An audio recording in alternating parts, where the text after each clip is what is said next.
সম্মানিত পাঠক ভাই ও বোনেরা, আসসালামু আলাইকুম। আজ আজ 15ই মে 2024। আমি বাংলাদেশ বাংলাদেশের সকল পত্রিকাগুলোর প্রধান প্রধান শিরোনামগুলো আপনাদের সামনে শেয়ার করব। আমরা দেখতে পাচ্ছি সমকালে একটি সুন্দর নিউজ করেছে, বদলাচ্ছে ধর্ষণের সংজ্ঞা, প্রস্তাবে যুক্ত তৃতীয় লিঙ্গ। ধর্ষণের সংজ্ঞা বদলে যাচ্ছে, শিশু আইন বা পেনাল কোড এবং কি আরও আছে, নির্বাচনের পরবর্তী পরিস্থিতি খোঁজ দিলেন ডোনাল্ড লু। আরেকটি নিউজ, খুব ইম্পর্টেন্ট নিউজ এসেছে, সেটা হলো কর ছাড় কমাতে সম্মানিত দিয়েছে প্রধানমন্ত্রী। কর ছাড় কমাতে সম্মতি দিয়েছে প্রধানমন্ত্রী। 3 জায়গায় সুনির্দিষ্ট পদক্ষেপ লাগবে। আরেকটি ইম্পর্টেন্ট নিউজ করেছে সমকাল, সেটি হলো চোটে পড়া তাসকিন সহ-অধিনায়ক বাদ পড়লেন সাইফুদ্দিন। ইনকিলাবের নিউজ করেছে ভালো ফলেও দুশ্চিন্তা। আরেকটি নিউজ দেখছি, ভিসেন্তি নিষেধাজ্ঞা পরোয়া করি না, ওবায়দুল কাদের বলেছে ভিসা নীতি নিষেধাজ্ঞা পরোয়া করি না। আরেকটি নিউজ আমরা দেখতে পাচ্ছি, ফের বেজায় ভ্যাপসা গরম, সর্বোচ্চ তাপমাত্রা সৈয়দপুরে 38.4°C। আবার গরমের একটি পূর্বাভাস আমরা লক্ষ্য করছি।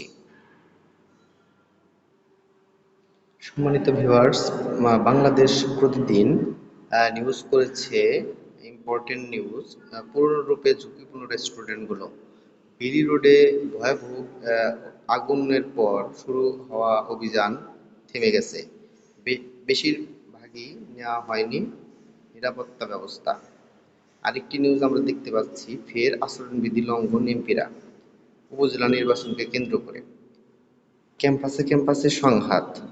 আরেকটি নিউজ দেখতে পাচ্ছি, সেটি হলো শান্ত তাসকিন নেতৃত্বে বিশ্বকাপের বাংলাদেশ স্কটে শান্ত অধিনায়ক এবং তাসকিন সহ অধিনায়ক হয়েছে।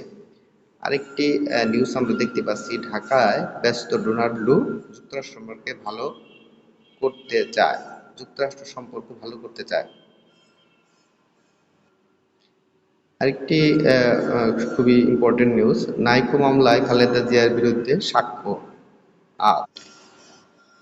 সবচেয়ে সুখবর হলো আজকের সোমালিয়া নাবিকরা দেশে ফিরেছেন। চোখের সেই নিউজ করেছে বাংলাদেশ প্রতিদিন, চোখের পানি মুখে হাসি ফিরলেন 23 নাবিক। সম্মানিত ভিউয়ার্স, প্রথম আলো নিউজ করেছে প্রধান হেডলাইন, ঠেকানো যাচ্ছে না রিজার্ভের পতন। বাংলাদেশের রিজার্ভের যে অবস্থা, তাতে আমরা দেখতে পাচ্ছি বর্তমানে ডলারের দাম 117 টাকা এবং 2 বছর আগে ছিল 87 টাকা। এক নজরে রিজার্ভের চিত্র যদি আমরা দেখতে চাই, বাংলাদেশ ব্যাংকের হিসেবে মোট রিজার্ভ 2.377 কোটি ডলার। IMF এর বিভিন্ন BMF এর 6 যেন রিজার্ভের 1.83 ডলার ছিল এবং প্রকৃত এবং দায়হীন রিজার্ভ 1.32 কোটি ডলারে নেমেছে। সম্মানিত ভিউয়ার্স, প্রথম আলোর দ্বিতীয় পাতায় রাজনীতি নিয়ে খুবই গরম নিউজ করেছে, সেটি হলো 2 দলের 2 বড় হেভিওয়েট নেতা, তারা বিবৃতি দিয়েছে, সেখানে স্যাংশন বা ভিসা নীতি কেয়ার করে না সরকার, বললেন ওবায়দুল কাদের। এবং বিএনপির মহাসচিব মির্জা ফখরুল ইসলাম আলমগীর বলেছেন, দেশের অর্থনীতি ভয়াবহ পর্যায়ে। সম্মানিত ভিউয়ার্স, ভোরের কাগজ নিউজ করেছে বাংলাদেশ ক্রিকেট